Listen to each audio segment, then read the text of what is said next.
Video में हम बात करने वाले हैं सीनियर सिटीजन्स के बारे में या फिर उनके बारे में जो ऑलरेडी रिटायरमेंट एज के बहुत ही ज़्यादा नज़दीक है।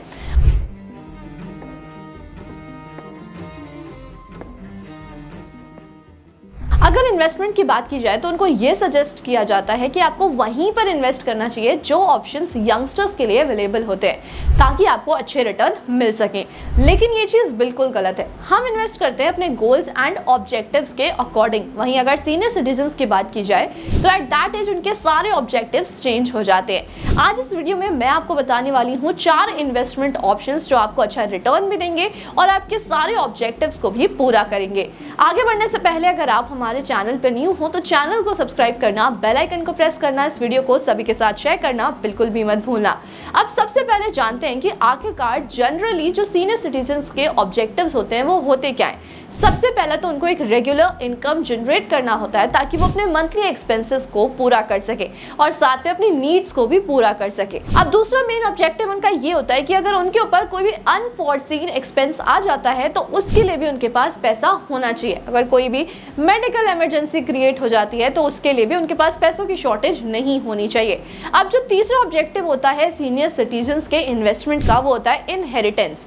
वो ये चाहते हैं कि उनका जितना भी वेल्थ है वो अपने चाइल्ड या फिर ग्रैंड चाइल्ड को दे दें। तो ये भी एक बहुत बड़ा ऑब्जेक्टिव है। अब अगर फोर्थ ऑब्जेक्टिव की बात करें तो वो अपने कैपिटल को अब सबसे ज्यादा सेव करना चाहते हैं क्योंकि वो एक ऐसी एज होती है कि वो कोई भी रिस्क नहीं ले सकते। तो आज जो हम 4 ऑप्शंस जानने वाले हैं वो ये सारे ऑब्जेक्टिव्स को ध्यान रखकर ही जानेंगे। अब अगर सबसे पहले ऑप्शन की बात करें तो वो है senior citizens fixed deposit.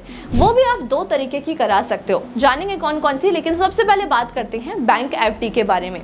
Bank FD के बारे में अगर बात की जाए तो ये काफ़ी अच्छा ऑप्शन होता है फॉर सीनियर सिटीजन्स, जिससे कि उनकी कैपिटल भी काफ़ी ज़्यादा सेफ रहती है, फिक्स्ड रिटर्न भी मिलता है और साथ में उनको सीनियर सिटीजन्स को बेनिफिट्स भी मिलते हैं। जैसे कि अगर बात की जाए जनरल रिटर्न्स की तो वो हमेशा कम होते हैं सीनियर सिटीजन्स रिटर्न से।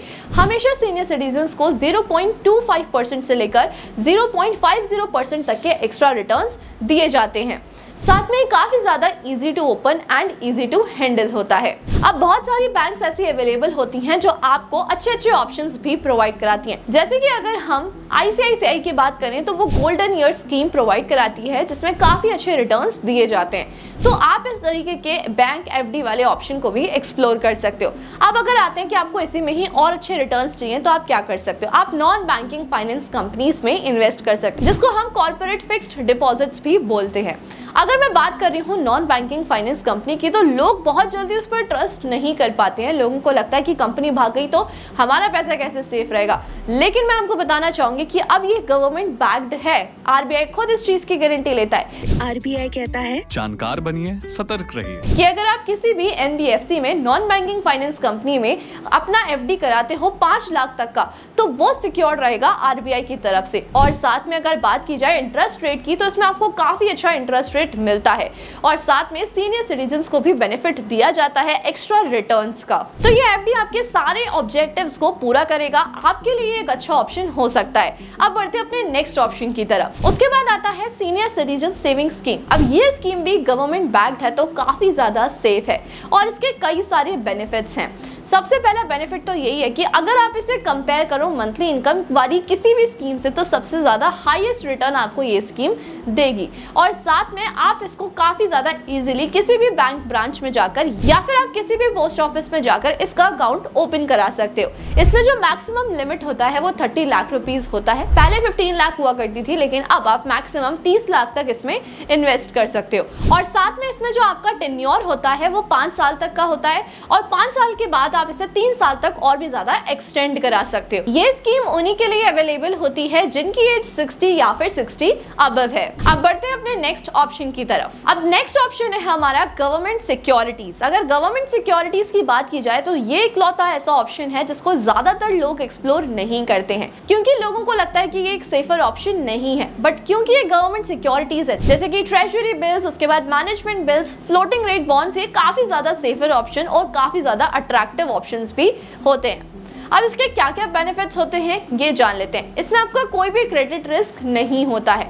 उसके बाद इसमें आपको काफी ज्यादा लिक्विडिटी भी मिलती है। आप इसे स्टॉक मार्केट में कभी भी बेच भी सकते हो और खरीद भी सकते हो, और ये आपको for shorter periods and longer periods दोनों के लिए मिल जाता है। यानी कि अगर आप शॉर्ट टर्म के लिए इन्वेस्टमेंट करना चाहते हो तो ये आपके लिए एक अच्छा ऑप्शन है, वहीं अगर आप लॉन्ग टर्म के लिए इन्वेस्टमेंट करना चाहते हो तो भी आपके लिए अच्छा ऑप्शन है। अब इसमें अगर रिटर्न्स की बात की जाए तो क्योंकि आप बॉन्ड्स में इन्वेस्ट कर रहे हो तो आपको रिटर्न भी काफी अच्छे मिल जाते हैं। अब आप इसे कैसे इन्वेस्ट कर सकते हो ये समझ लेते हैं। आप किसी भी बैंक ब्रांच में जाकर या फिर पोस्ट ऑफिस में जाकर इसके लिए अकाउंट ओपन करा सकते हो। अगर आप चाहो तो आप इसे mutual fund and through ETF भी खरीद सकते हो, और साथ में आप RBI के डायरेक्ट स्कीम से भी खरीद सकते हो। इस तरीके से आप इस स्कीम में इन्वेस्ट कर सकते हो। अब बढ़ते हैं अपने लास्ट ऑप्शन की तरफ। अब हमारा जो लास्ट ऑप्शन है वो है रेंटल इनकम। अगर रियल एस्टेट की बात की जाए तो स्टार्टिंग से ही लोगों के लिए बेस्ट इन्वेस्टमेंट ऑप्शन होता है रियल एस्टेट और एक रेंटल इनकम। बहुत सारे लोग कैपिटल इकट्ठा कर घर खरीदते हैं और उसी के बाद उसी को ही पेंशन मानते हैं जो इनका रेंटल इनकम आता है। तो रेंटल इनकम भी काफी अच्छा बेनिफिट हो सकता है टू इन्वेस्ट इन। अब अगर बात की जाए रेंटल इनकम की तो वो काफी लेस वॉलेटाइल होती है, यानी कि आपको एक स्टेडी इनकम जनरेट होती रहेगी अगर आप किसी रियल एस्टेट प्रॉपर्टी में इन्वेस्ट करते हो तो। अब रियल एस्टेट प्रॉपर्टी में भी इन्वेस्ट करने के लिए आपके पास दो ऑप्शन होते हैं, या तो आप रेसिडेंशियल प्रॉपर्टी खरीद सकते हो या फिर आप एक कमर्शियल प्रॉपर्टी खरीद सकते हो। अगर हम दोनों के रिटर्न्स को कंपेयर करें तो आपको कमर्शियल प्रॉपर्टीज में हमेशा ज्यादा रिटर्न देखने को मिलेगा,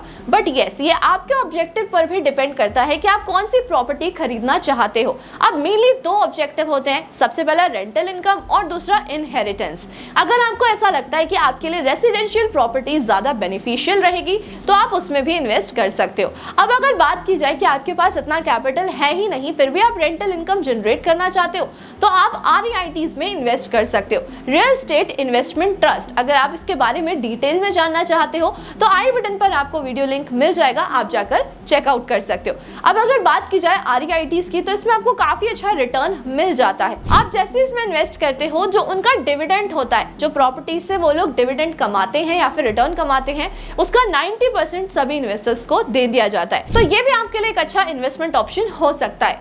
आई होप आपको काफी ज्यादा क्लैरिटी मिली होगी कि आप अपने लमसम अमाउंट को या फिर अपने कॉर्पस को कहां इन्वेस्ट कर सकते हो जहां पर आपकी सारे ऑब्जेक्टिव्स कंप्लीट हो। स्टिल अगर आपको कोई भी कंफ्यूजन है आप मुझे कमेंट करके पूछ सकते हो। इस वीडियो को जितना हो सके उतना शेयर कर देना, और साथ में अगर आप स्टॉक्स में इन्वेस्ट करना चाहते हो, ट्रेड करना चाहते हो तो उसके लिए आपको एक डीमैट अकाउंट की जरूरत जरूर पड़ेगी। लिंक आपको हमारे डिस्क्रिप्शन बॉक्स और पिन कमेंट में मिल जाएगा। आप फ्री में डीमैट अकाउंट ओपन करा सकते हो।